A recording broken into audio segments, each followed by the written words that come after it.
Why did you leave Rangers? What was the reason behind? It was a strange one, and it's however much I had a great association with the club, and I still do. It was a disappointing way to go in the end, and the fact that we won the double that year. I'd played 40 games that season or something. We actually won it here. But the transition of moving was hard because I'd went back pre-season off the back of winning the double. I had worked so hard all summer to be as fit as I possibly could. I was 25, 26. Felt like I was just starting to hit my peak. And at a club like Rangers, knowing that my salary compared to some of the top boys, I still had a wee bit to go. Right. So I thought that offer was potentially going to be in the pipeline. And it just so happened that through the grapevine, whether it's true or no, I didn't know, but there was meant to be a list of players that were available for sale, basically all the top players that people could buy, because obviously you're not going to make a list of players that weren't worth any money as such, but the ones that were sellable assets were supposedly on the list of clubs in England that these players are for sale, and if you want them, this is the premium that you're going to have to pay. Sadly for me, that group of players, all that young group that signed, Naismiths, Whitties, myself obviously, when they signed, because I signed in January, I signed a 4.5-year deal. They signed a 5-year deal in the summer. Right. So it just so happened that I only had 1 year left on my contract. They all had 2. Right. So it put me in a more vulnerable, well, the club in a more vulnerable position with me as such. So you could leave for a free. Because I could obviously leave for free. So sadly for me, the circumstances probably dictated that Rangers were quite happy to sell me in the respect that they couldn't offer me a contract that they knew I would sign. Me thinking, why are they no? But the grapevine, obviously a year later, they went into administration, so that's probably why they couldn't offer me that sort of money that I felt as though I probably deserved at the time. So I hummed and hawed, and I wasn't that keen on leaving. Do you know what I mean? Although Gordon was begging me to go, and do you know what I mean?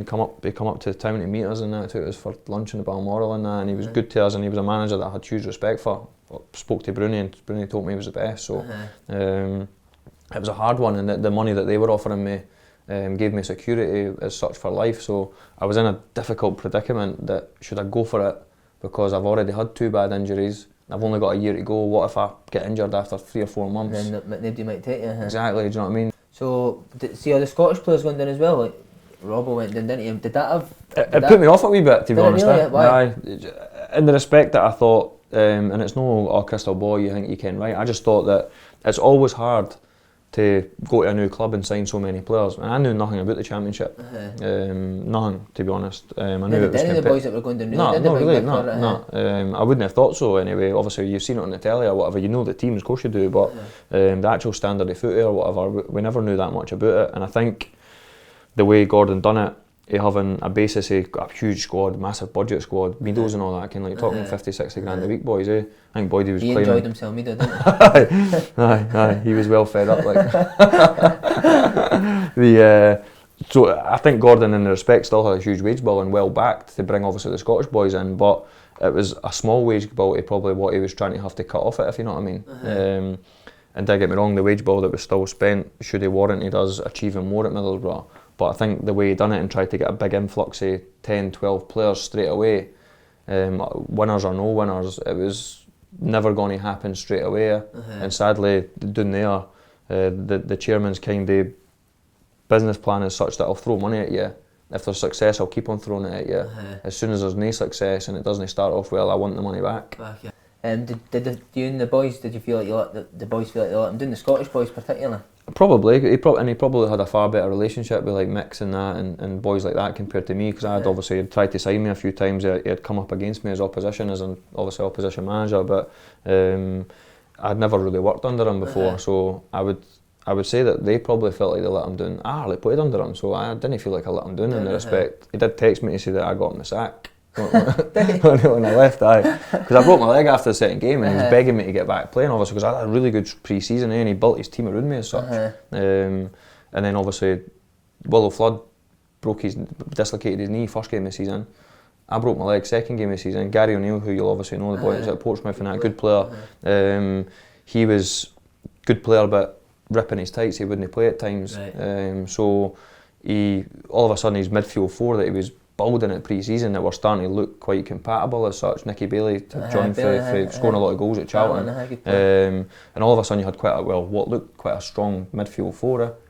Boys like Barry Robbo probably wouldn't have got a game in that team to start with, and then ended up being his main boy. So do you think, if you never broke your leg and you had all your injuries, do you think you could have went win the Premiership. I felt. What did you think of the Championship? Because it gets everyone thinks it's I thought the it was. best I thing. thought it was average, mate. To be honest, I thought it was. I thought when my debut against Ipswich, I thought I was the best player on the pitch. And I genuinely believe that. I played against Grant Lidbitter. They couldn't get the ball off us. Yeah, they beat us 3-1. Yeah, I run circles around them as such in the first half. Do you know what I mean? I was physically stronger, fitter. Do you know what I mean? If they wanted to get tight, I could play past them. But I never ever got one run in my career down there. 6 games in a row was the most I played. Yeah, if you asked a Middlesbrough fan, I would probably be in their worst signings easily. But in reality, when I look at the first season I played 17 games with a broken leg. I only played 19 games that game. I was there for 2.5 years. I played 56 games, which isn't too bad for considering it took 18 months to get my leg fixed. And then I look back at some of the games that I did play for Middlesbrough, although I did, same again, I had some poor ones, but I went to West Ham and played on the live on the telly Friday night, played really well. Blackburn live on the telly Friday night, beat them I think 2-1, 3-1 or whatever. Hull, derbies, you know what I mean, played against Leeds. Played in games that off the top of my cuff, went to Cardiff when they were pushing, when they had Bellamy's and Bothroy's playing up front, we beat them 3-0 in Cardiff, live on the telly. So off the tip of my tongue I think of games, and I was as good as anyone on that pitch, but whenever I played well, they were like, oh, now all of a sudden we're seeing him. Yeah, 6 weeks later I'd be out again for 6 weeks, so I was like bloody injured again. So I never ever got a fair crack at the whip as such to show people what I could do.